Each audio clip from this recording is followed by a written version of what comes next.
Hello guys, നിങ്ങളെപ്പോഴെങ്കിലും Vagamon പോകണമെങ്കിൽ മസ്റ്റായിട്ട് പോയിരിക്കേണ്ട ഒരു സ്ഥലമാണ് മർമല വാട്ടർഫോൾസ്. മിക്ക ടൂർ പാക്കേജിലും ഇത് അവൈലബിൾ അല്ല.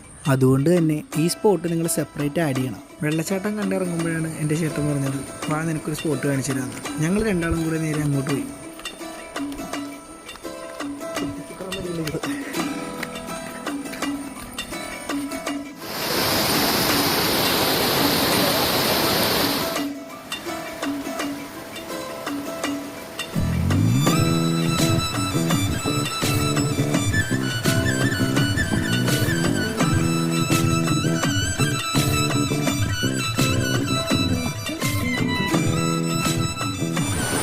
അവിടെ